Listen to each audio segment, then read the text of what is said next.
And hello fellow Techier Space Bandit here with another episode of World of Tanks, and today we are in the T54E1 Tier 9 American medium tank.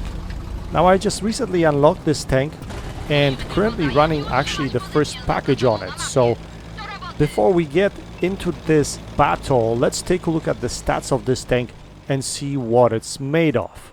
So I usually don't like playing in stock packages on my tanks. I usually like to free XP to the final package, but in this case I decided not to because I don't want to use my free XP for this. So I decided to play with this package, and as you can see, it's still not that bad. Although one thing I have to point out is the fact that you're gonna have to use a lot of heat ammunition with this gun, because stock pen is only 181 millimeters, which won't cut it against tier 9s or tier 10s for that matter.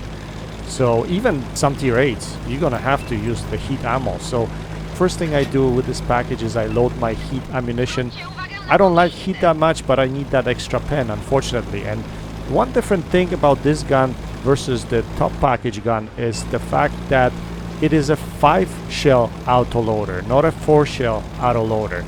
And this 5-shell autoloader has 240 alpha, while the top package gun has 390 alpha. So one more shell in your magazine, lower alpha, but total clip potential is much lower. We're talking about 1250 combined damage with the small gun and about 1500 combined damage with the big gun, so you have to pay attention to that. But the aim time and accuracy are better, so this gun isn't that bad, to be honest.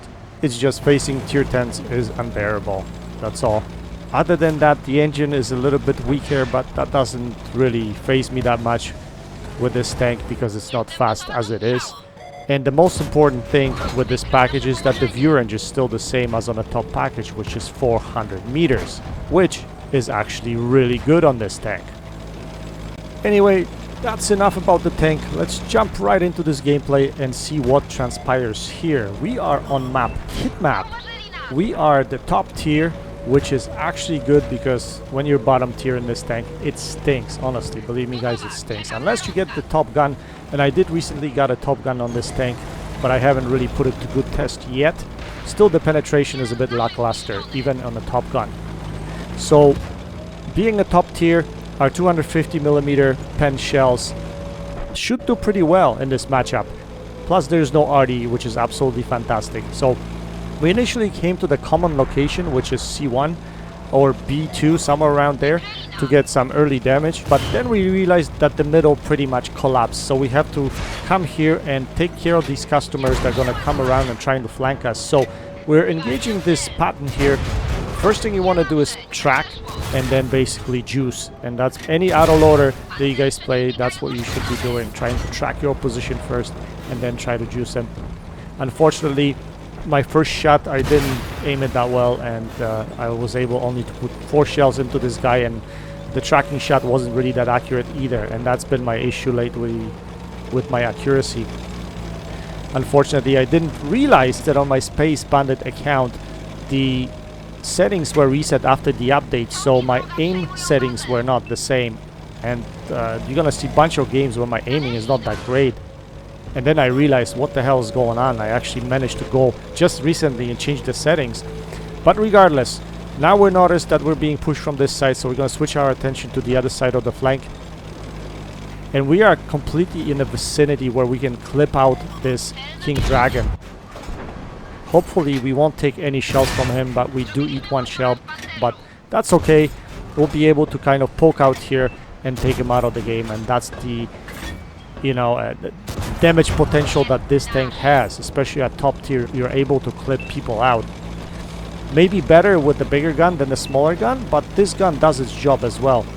Now, in the corner of my eye, I realized that there's another tank that's going to flank us here, and it's the Ravioli. So I basically went on a reload, and I'm going to switch my attention to this guy here. So he's not even going to expect us. We're just going to kind of just go right in his face right here, and you know, just take him out of the game. I actually tried to ram him here, but missed ram. The tank is a bit too slow, so we take him out of the game, and now is the decision time.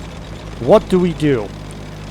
This flank is clear. We know we cleared up this flank, and I'm actually telling this guy to fall back because I wanted him to come with me. What I should have told them was to follow me. Instead, he turned his attention to the base. He went to defend the base. And one mistake you can make in this game, guys, is if you are late to the party, if you are late to the battle, as it happens on the other side of the field, you're gonna be picked apart one by one. Last thing you want to do is be picked apart one by one. You want to join your forces in time in order to clear the flank, but it's not gonna happen in this situation here. So we're gonna freeze it here for a bit because all I'm doing is driving. I'm gonna show you what happened on the other side of the map in this particular moment and how did the fight go over there. So we look good in numbers here. As you can see, is 4v4. Actually, T95 presents nice crossfire versus this heavy tank that's in a cap circle right now.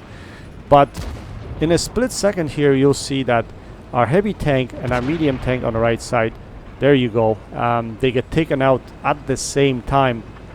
And now we're in trouble because all of a sudden it's 4v2. So medium tanks are gonna basically flank T95. One of the Reds gets taken out, but we're still outnumbered. And now the Reds medium tank makes a solid move. He gets behind T95, although T95 does the right thing. He's pushing him into the water, basically disabling his gun. But the other medium tank flanks the T95, and he's gonna get in trouble here because that guy's gonna put side shots into him.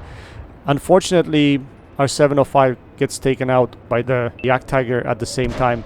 Now T95 is gonna die, and our Trinity comes way too late. He should have been here much earlier. I don't know what he was doing. He was sitting on the bridge or something like that. He wasn't supporting these guys that are in the cap circle here, and he's gonna get taken out. So last thing you want to do, guys, is get yourself isolated like this. If you want to get to the fight, get there early.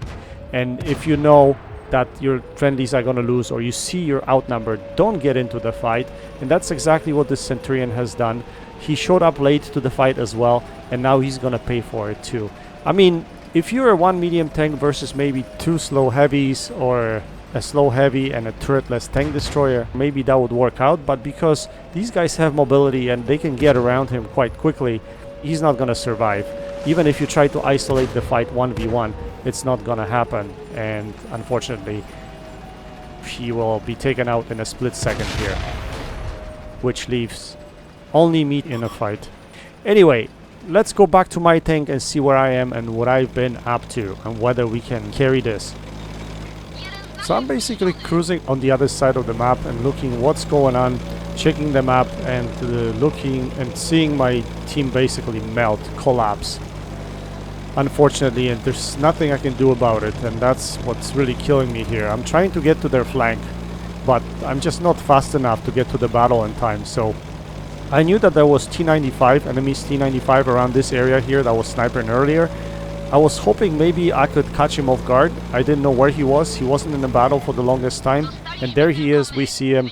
And I see his ass. So we're going to put some nice easy shots into him. And at this point in time, I was thinking to myself, well, maybe because we can juice this guy pretty much. He's a one-shot to us right now. We put a full clip into him. Maybe we can still carry this, right? So there are 4 tanks remaining on the opposing team, 2 medium tanks, 2 tank destroyers. Obviously, one of them is still capping. At this point in time, I didn't know who's capping and who's trying to come and get me here. But one thing I knew for sure, right now I needed to isolate these guys. There's no way I can fight them all at the same time. So I was hoping to kind of scoot over the railroad over there and go unspotted and maybe catch them from the other side. But this Indian Panzer spots me. So there's no way I can go anywhere at this point in time. So my only hope here is to get in a defensive mode in the position where I am now, which is really, really good. If I could isolate these guys, maybe they'll start chasing me and I can catch them off guard 1v1. And if that's the case, then I should be able to clip them out, right? So this guy comes in, and I had a feeling someone's gonna come from this side, so we put a couple of shells into him, and we're gonna go on immediate reload because we have pretty quick reload with this auto loader. So we should be able to reload here before the other guy shows up. That's what I was thinking anyway. I really need the full clip. So I stopped here because just in case he shows up earlier, I would have some protection. But now that I'm almost reloaded, we're gonna head over to this area here. Is he gonna show up here? I'm sure someone will sneak up on this side. There he is. He puts one shell into me. We're gonna put a couple of shells into him. We take him out of the game. He tracks us, and here I'm gonna make a biggest mistake of the game, guys. Pay attention to this. I'm still spotted, and I pull forward. And the Yak Tiger puts a huge shell into me. Actually, I was lucky that he didn't take me out here. That was the biggest mistake of the game. If you're spotted, never pull out in the open, guys, the way I did it here. That was completely stupid. I mean, especially because I was spotted and I was engaging this guy. Someone would be looking at me, don't you think? I always seem to make a dumb move like this that cost me at the end. And because I was still spotted, Yak Tiger put a shell into me.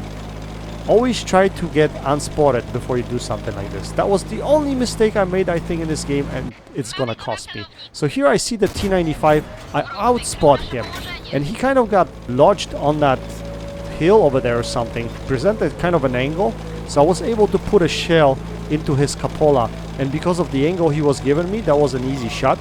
Here I was thinking to go on reload and go after the Yak Tiger, but he's outspotting me.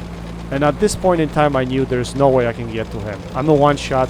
If I get in the open, he shoots me down. I don't have enough time to get at him because he's capping. So this game is gonna end with me surviving but not being able to carry this till the end. Which totally sucks, to be honest, guys. If I maintain that extra HP, I could have taken one hit and get myself into cover, and once I got myself into cover, I could have totally carried this. Because once I had cover, all I had to do is sneak up on the Yak Tiger and just poke out quickly, be able to track him, maybe go around him. It was a winnable game. He chose to cap at the end of the day, which I don't blame him because, you know, I've taken out, what, 3 players out of his team at the end of the game. So he made, I think, the right decision to cap and win the game for the Reds, but I wish I hadn't made that mistake. Anyway, still a fantastic game. We ended up with 5.2k damage, 5 kills. We got Mastery Ace Tanker in this game. We lost credits, but, you know, with this gun, honestly, and shooting heat ammo, you always lose credits. So I'm looking forward to the upgraded gun on this tank. We'll see if it's any better, but I did have fun with the smaller gun, but not at tier 10. At tier 10, this gun won't be able to do anything, guys, and the tank is basically too slow to flank or do anything. Anyway, guys, I hope you enjoyed this video. If you want to watch more great YouTube content, check out CloneGuy72 and Got a Dinghy. I'll leave links to their channels in the description section below. That's it for now. Until next time, happy tanking, Space Bandit, check it out.